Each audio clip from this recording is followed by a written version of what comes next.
오늘 함께 보실 말씀 요한복음 20장 1절부터 18절까지 말씀인데요. 요한복음 20장 1절 말씀을 읽고 다시 11절부터 18절까지 말씀까지만 보겠습니다. 요한복음 20장 1절 그리고 11절부터 18절까지 제가 봉독하겠습니다. 안식 후 첫날 일찍이 아직 어두울 때에 막달라 마리아가 무덤에 와서 돌이 무덤에 옮겨진 것을 보고, 마리아는 무덤 밖에 서서 울고 있더니 울면서 구부려 무덤 안을 들여다보니 흰옷 입은 두 천사가 예수의 시체 누였던 곳에 하나는 머리편에 하나는 발편에 앉았더라. 천사들이 이르되 여자여 어찌하여 우느냐?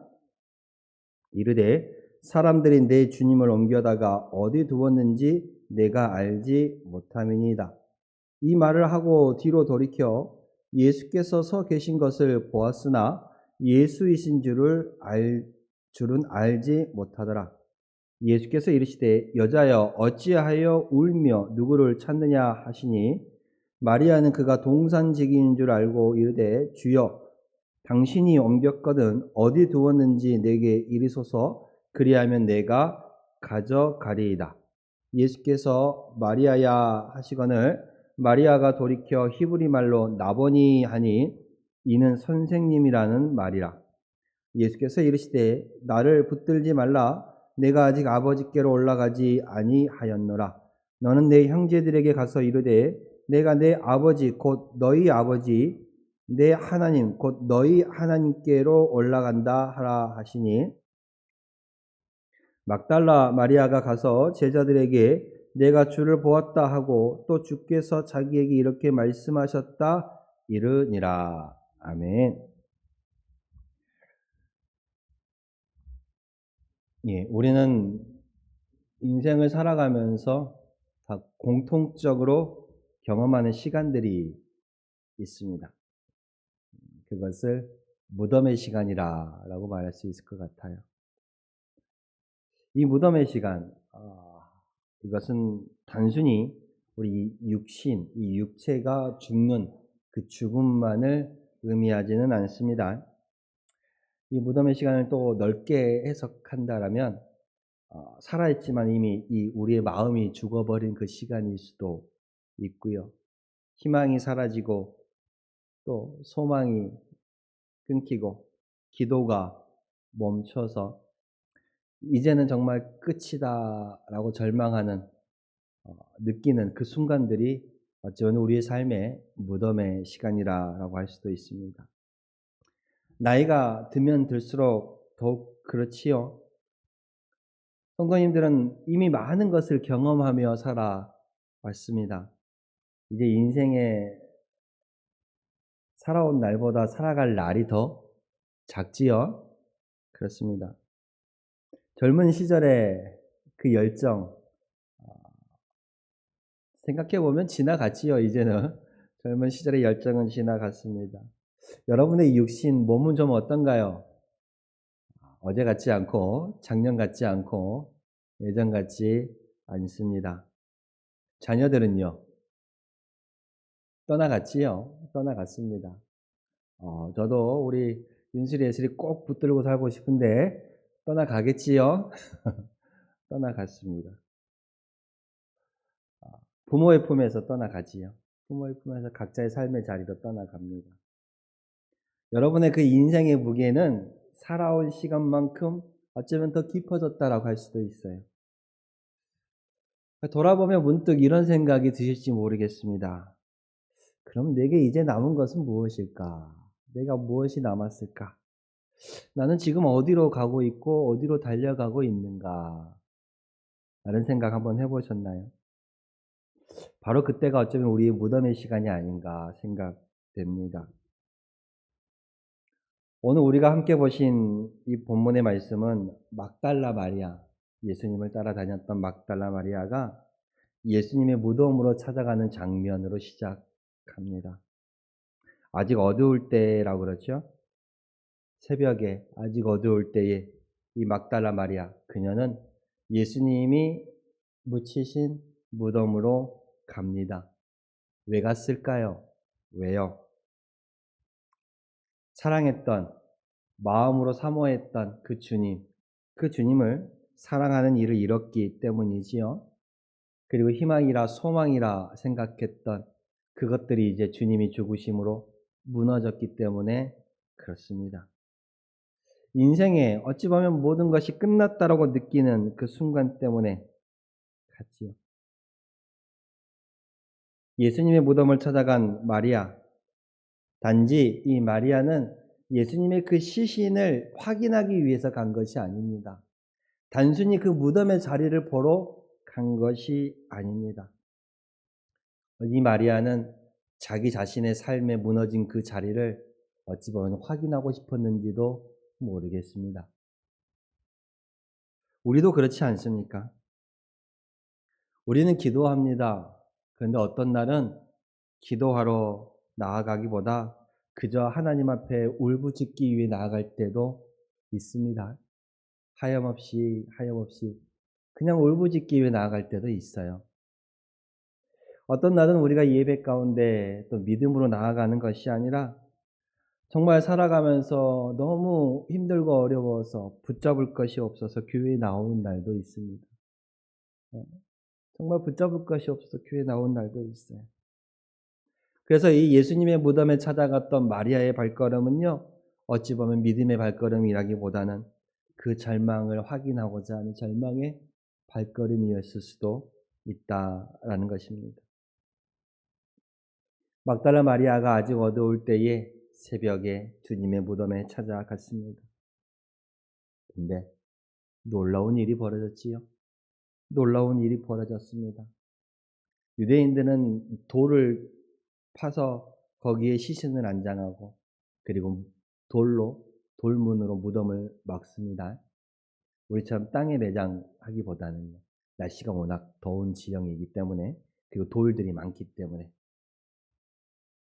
예수님을 안치해놨던 그 무덤 앞을 막던 돌이 옮겨져 있어요. 쉽게 말하면 우리 매장해놨던 그 무덤을 누가 다 파놨다는 말이에요. 그죠?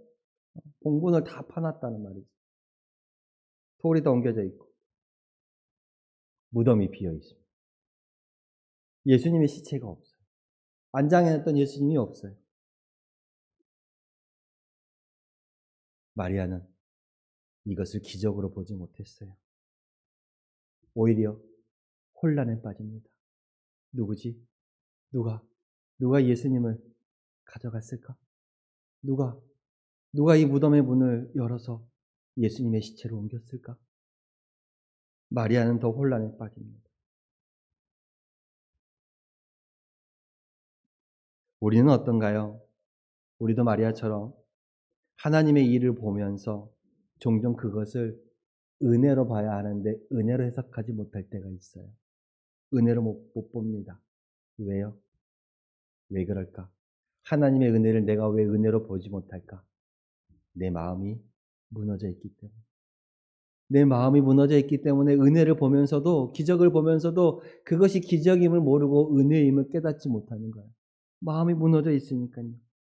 믿음이 약해지면 그 기적도 보면서 의심하게 됩니다. 은혜를 경험하면서도 그 은혜를 받으면서도 불안해하는 거예요. 믿음이 약해집니다.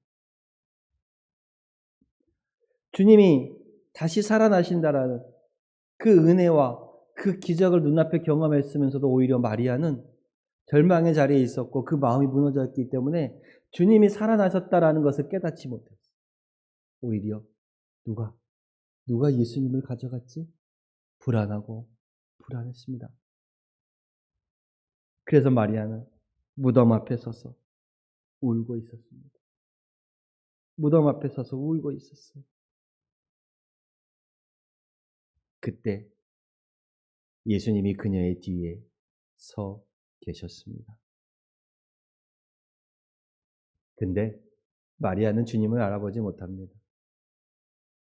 예수님께서 마리아에게 물으시죠. 여자여, 어찌하여 울고 어찌하여 울고 있으며 누구를 찾느냐?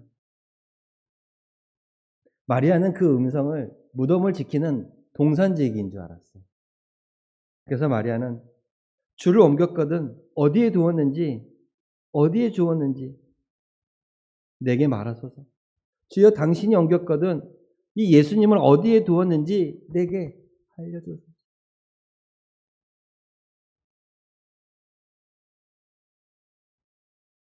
그 순간 예수님이 이 마리아에게 이렇게 또 말씀하십니다.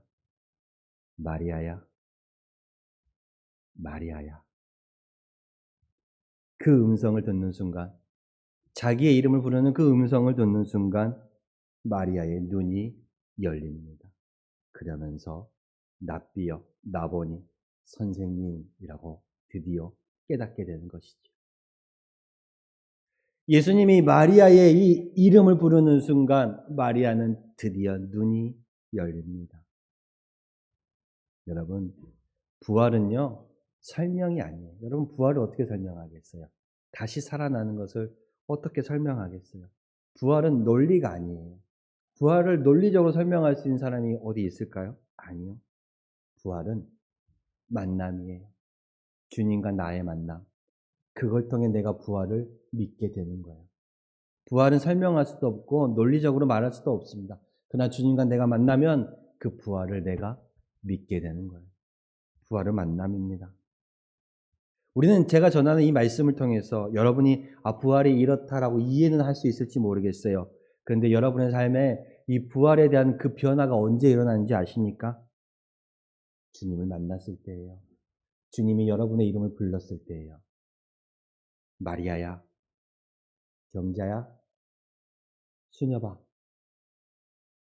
주님이 여러분의 이름을 불렀을 때 그때 주님을 만나게 되고 변화가 일어나는 거예요. 그 부활을 깨닫게 되는 거예요.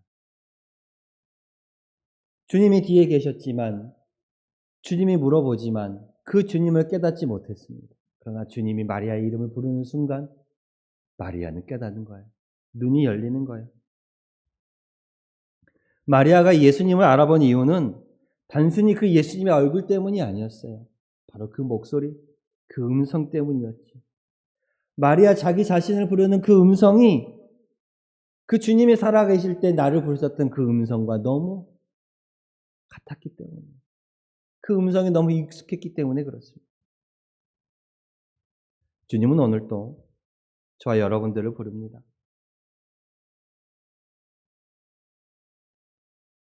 여러분의 이름을 부르면서 내가 여기 있다, 두려워하지 말라, 내가 살아있다 말씀하십니다. 주님은 오늘도 여러분들을 부르고 계세요. 아무개야, 누구야, 수녀봐, 수여봐, 영수가 내가 여기 있다. 주님은 부르고 있어요. 근데 우리는 들어요? 못 듣고 있을 때가 많죠. 못 듣습니다. 문제는 우리가 듣지 못한다는 거예요. 왜 듣지 못할까? 주님은 나를 부르고 있는데 내가 주님을 듣지 못하는 거야.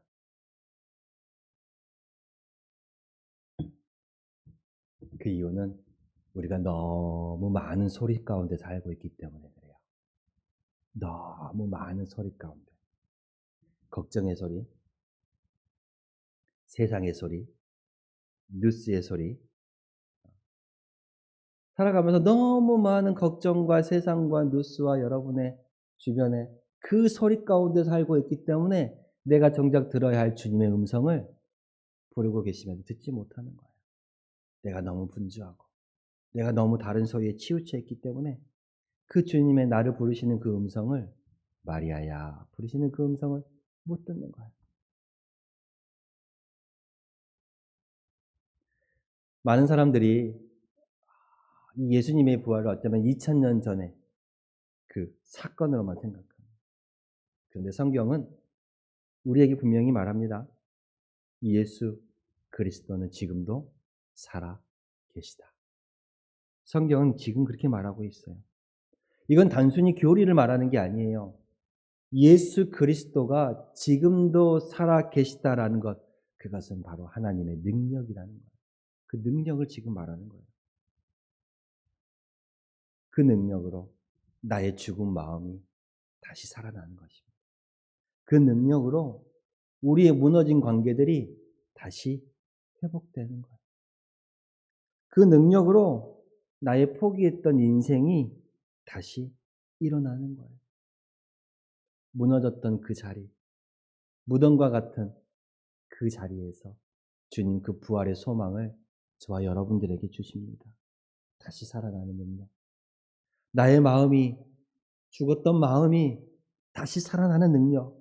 무너졌던 관계가, 깨어졌던 관계가 다시 회복되는 능력. 포기했던 인생을 다시 일어나게 하는 그 능력. 그것이 오늘 저와 여러분들에게 주신 이 부활절의 부활의 능력이에요, 여러분. 우리가 당장 죽었다가 살아날 것은 아니잖아요. 우리의 인생에도, 우리의 삶에도 이 부활이 필요합니다. 지금 여러분의 삶 가운데 죽어 있는 것이 무엇인가요? 뭐가 죽어 있을까요? 생각해 보세요. 저한테 말씀 안 하셔도 돼요. 여러분들은 알고 계시잖아요. 여러분의 삶 가운데 죽어 있는 것은 무엇입니까? 기도가 죽어 있나요? 사랑이 죽어 있을까요? 믿음이 식어 있을까요? 뭐가 죽어 있을까요? 여러분의 인생에 희망이, 소망이, 꿈이 죽었나요? 부활은 다시 그것들을 살리는 시간이에요. 부활절을 통해 다시금 회복되는 거예요. 다시금 일어나는 거예요. 살아나는 거예요. 마리아는 예수님을 보게 되었어요. 아, 주님이시구나. 그래서 주님을 붙잡으려고 해요. 주님을 붙잡으려고 합니다. 예수님을 알아보고 예수님을 붙잡으려고 해요.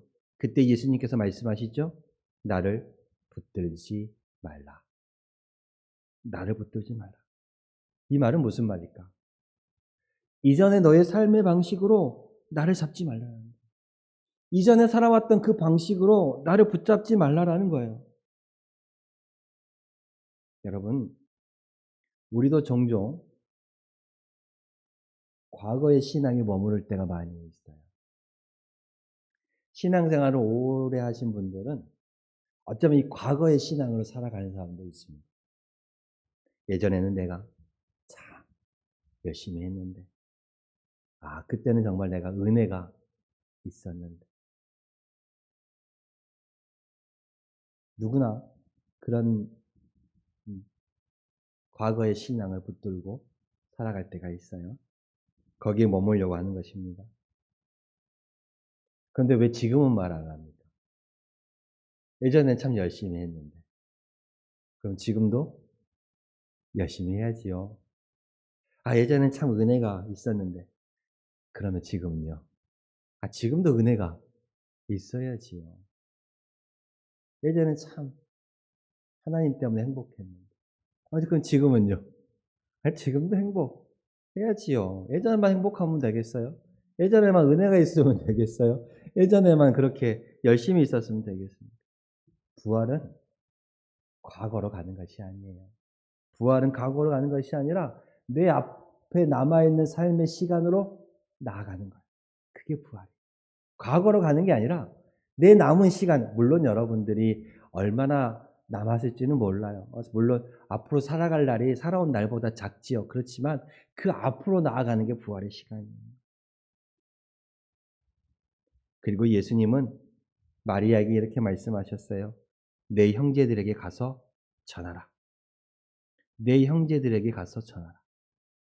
너로 내 형제들에게 가서 이르되 내가 내 아버지 곧 너희의 아버지 내 하나님 곧 너희의 하나님께로 올라간다 하라. 너희 형제에게 가서 전하라. 부활을 본 사람은요. 부활을 경험한 사람은 그걸로 끝나지 않아요. 그것을 전해요. 전합니다. 부활을 경험한 사람은 그것을 전하게 돼요. 그리고 보냄을 받습니다. 보냄을 받아요. 여러분, 벌써 50, 60, 70, 이제 80, 이제 90대를 또 바라보는 우리 권사님. 우리의 삶은요, 끝을 향해 가는 삶이 아니라 여러분 그 남은 시간 동안 사명을 향해 달려가는 삶이에요. 인생을 100세, 90세로 잡은다 그러면 내가 이제 이 정도밖에 안 남았구나. 그 끝을 향해 달려가는 시간들이 아니라 그 남은 여러분의 인생의 시간이 이제 사명감을 가지고 달려가는 시간이에요. 여러분 지금이야말로 여러분이 가장 깊이 하나님을 전할 수 있는 시간입니다. 지금이야말로 가장 깊이 하나님을 전할 수 있는 시간이에요. 왜요? 인생의 연륜의 경험이 있잖아. 그리고 신앙의 시간도 있잖아. 많은 시간 동안 신앙을 가져오며 살아왔는데 지금이 가장 깊이 하나님을 전할 수 있어요. 인생의 시간, 신앙의 시간이 쌓여 있으니까. 그리고 그 깊이가 깊잖아. 그런데 지금 전하지 않으면 언제 전하겠어요? 그 사명을 가지고 여러분이 지금 달려갈 시간입니다. 어쩌면 가장 여러분들이 지금 가장 하나님을 깊이 전할 수 있는 시간인지 몰라요. 여러분 부활은 단순히 죽으면 천국에 간다 그걸 말하는 게 아니에요. 죽으면 천국에 간다. 이 부활은요. 지금을 살아가는 방식입니다. 그리고 오늘을 견디는 시간입니다. 그리고 내일을 바라보는 소망이 부활입니다. 우리는 부활의 사람들이에요. 주님께서 우리에게 부활을 주셨고 약속하셨으니까요. 그렇게 오늘 우리는 이 부활의 시간 가운데 이렇게 살아갔으면 좋겠습니다. 절망 속에서도 포기하지 마십시오. 실패 속에서도 넘어진 그 자리에서도 다시 일어나시기를 바랍니다. 여러분의 눈물 속에서도 하나님을 찾으십시오. 왜냐하면 주님은 지금도 살아계시기 때문에 그렇습니다. 마리아가 무덤에 찾아갔습니다. 지금 여러분의 마음속에 있는 무덤은 무엇인가요? 여러분의 마음속에 있는 무덤. 해결되지 않는 문제는 무엇입니까? 풀리지 않는 관계는 어떤 관계인가요? 여러분에게 무너진 그 희망, 소망, 그 자리는 무엇인가요? 그러나 이 말씀을 통해서 여러분들이 기억하시길 바랍니다. 무덤은 끝이 아닙니다. 하나님께서 저와 여러분들에게 주시는 시작입니다. 부활의 시작이라는 것이죠. 예수님이 부활하신 것처럼 저와 여러분의 삶에도 이 부활이 있기를 소망합니다. 주님의 이름으로 주님이 오늘 또 저와 여러분을 부르십니다.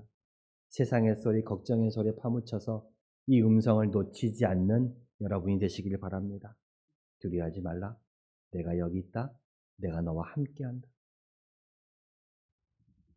오늘 또 여러분을 부르시는 마리아를 부르셨던 이 음성처럼 마리아야, 경수가, 미라야, 주님은 부르십니다. 그 음성을 듣고 다시 일어나시는 여러분이 되시기를 바랍니다. 기도하겠습니다. 살아계신 주님, 우리의 무너진 삶 가운데 찾아오셔서 감사합니다. 나의 이름을 불러주시고 나의 죽어있던 믿음을 다시 살려주시기를 바랍니다. 부활의 능력으로 오늘을 살아가게 하시고 내일을 바라보는 소망을 가지게 하여 주시옵소서. 나의 남은 인생의 시간 동안 주님의 영광을 위해 쓰임받는 내 형제들에게로 가서 전하라 라는 주님의 말씀처럼 주님의 그리스도의 은혜와 부활과 사랑을 전하는 저희들이 되게 하여 주시옵소서. 예수님의 이름으로 기도드렸습니다. 아멘.